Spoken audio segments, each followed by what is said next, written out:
The hot air of Ghana felt heavy. It was very different from the cool ocean breeze the crew of the ARA Libertad usually felt. For the young Argentine Navy recruits, this port stop was just a quick break. They felt safe. They believed that international rules protected their military ship, but as the ramp came down, it wasn't a friendly group coming aboard. Instead, serious Ghanaian court officials with local police brought news that hit hard. The ship, they said, is taken. Everyone was shocked. A warship, a symbol of their country, now held hostage, not by another navy, not by war, but by a piece of paper, a court order. This wasn't some pirate attack. This was a planned move, a money fight started by a big Wall Street hedge fund against the whole country. Their weapon, debt. Their target, Argentina.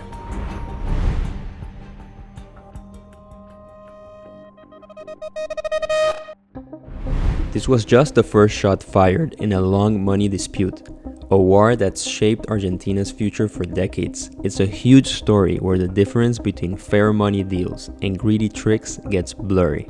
We'll show how Argentina became a hunting ground for Wall Street players asking for so much money, enough to break a country already struggling.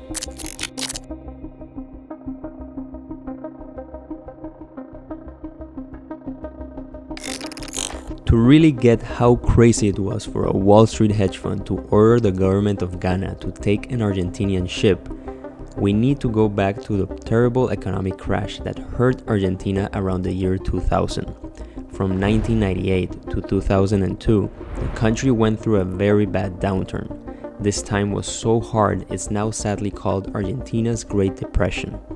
Streets were full of anger, many people lost their jobs, riots broke out, and the government was very unstable. By late 2001, weighed down by what it owed, Argentina had to do something unthinkable. It stopped paying almost $100 billion of its government debt. The economy fell apart after that, and the country's total wealth dropped by huge amounts every year. When things were really bad, Argentina began a hard fight to get back on its feet. They worked carefully to change how they would pay back their old debts.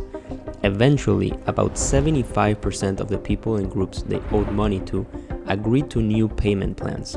These new plans meant they get back much less money than they first loaned, starting in 2005. Later in 2010, Argentina made a second deal, and even more lenders agreed. This gave the country much needed hope that it could finally get free from its massive debt, but a few groups said no.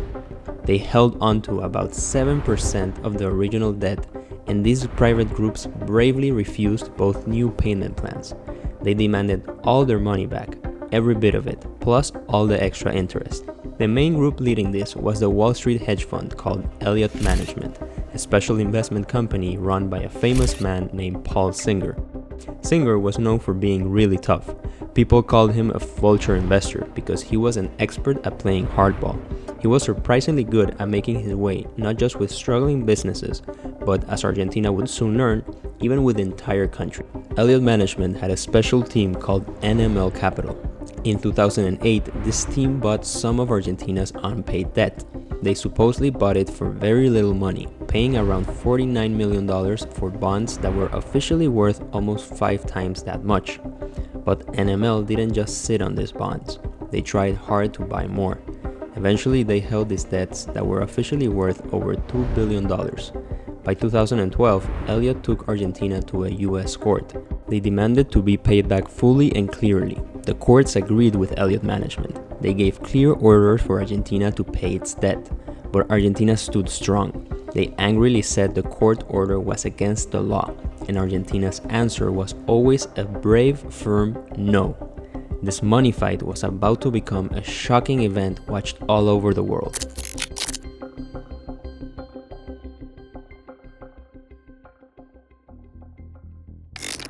With Argentina still refusing to pay, Elliot Management decided to stop being polite in court.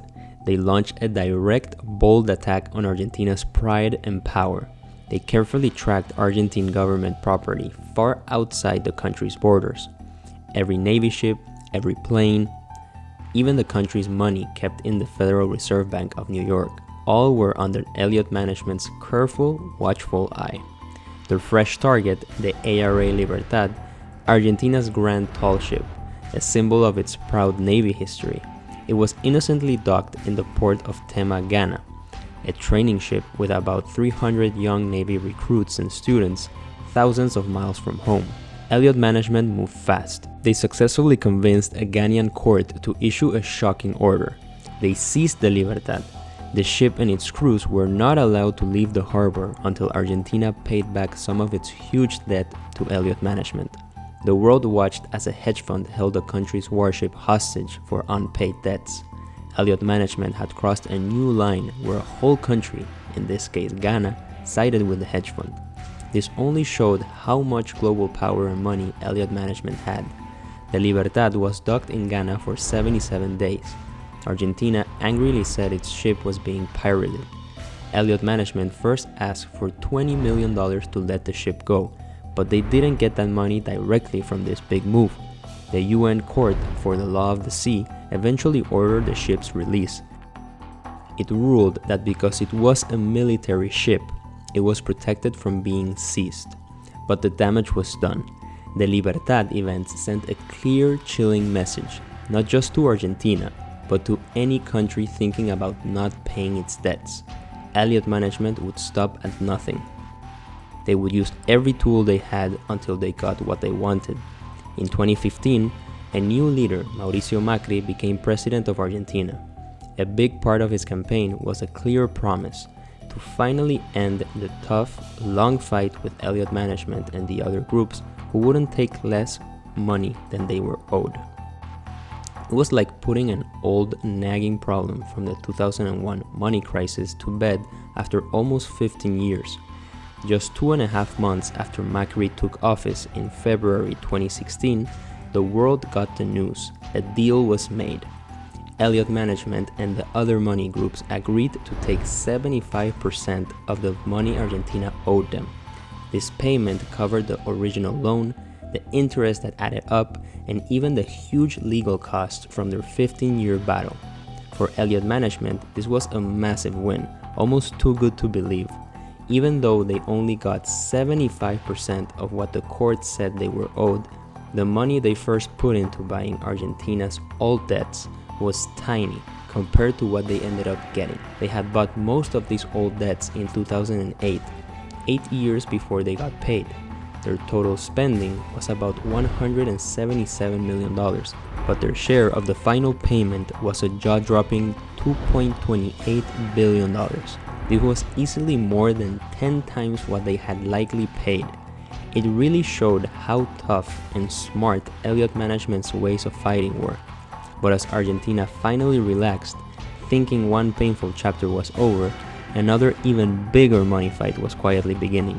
This new fight involved a different kind of powerful group from Wall Street, and they were after something that made Elliot's huge win look small.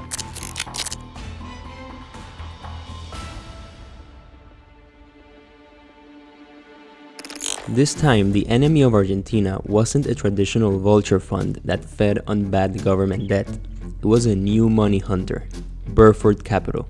With big offices in New York and London, Burford is the world leader in funding lawsuits and worth over $2 billion in 2025.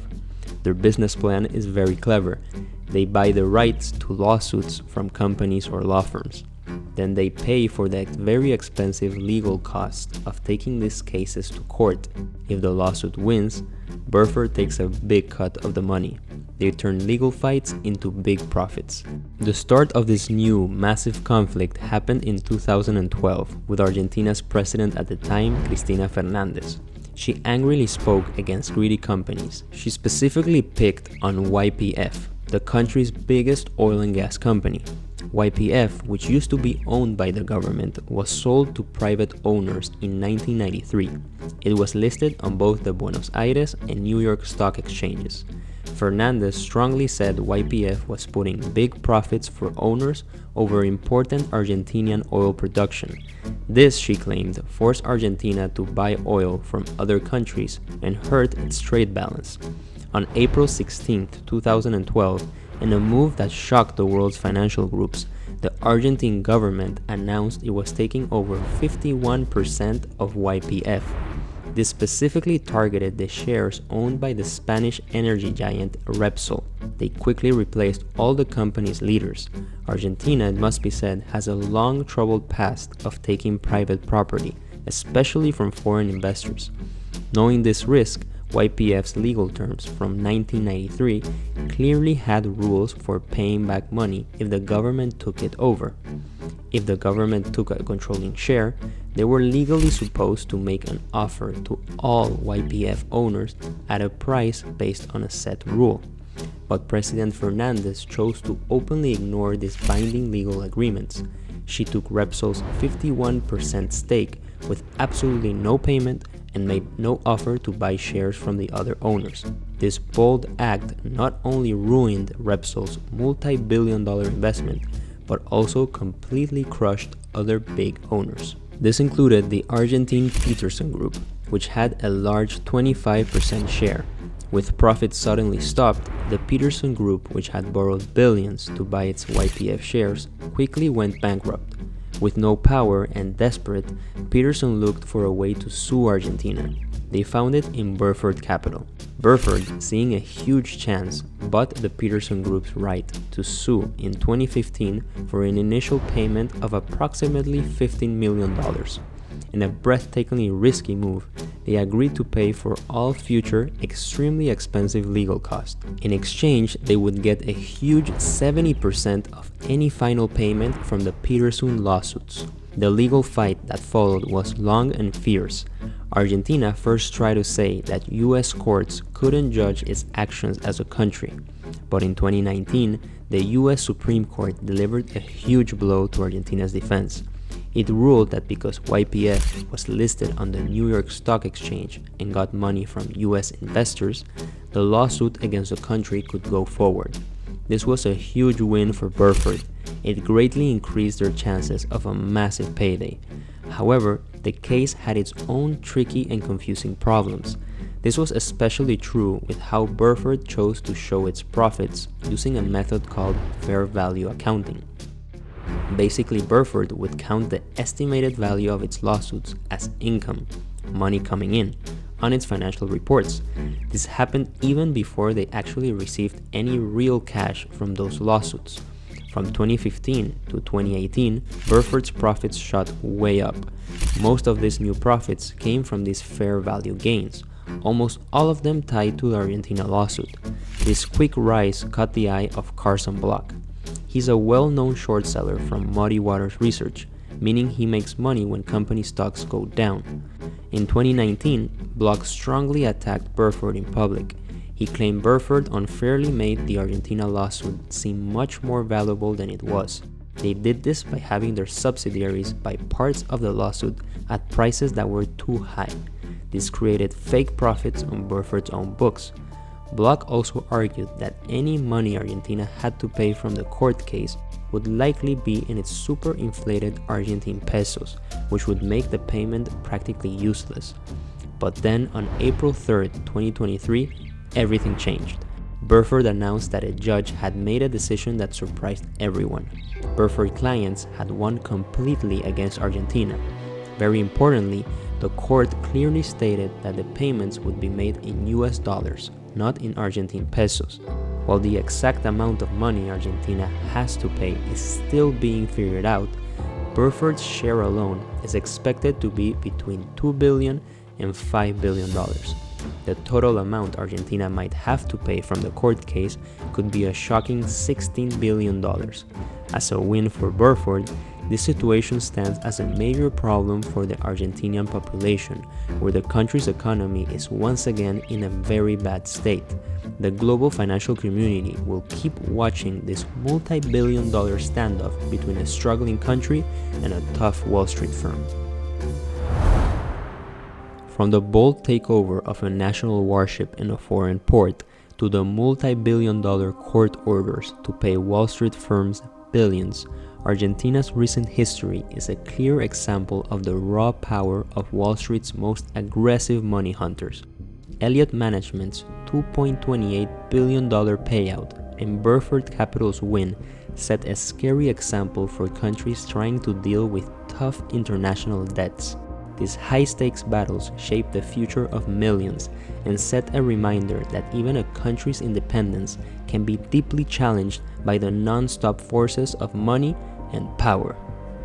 Creating videos that tackle important and sometimes sensitive topics like this requires the right atmosphere, and that's where Epidemic Sound comes in.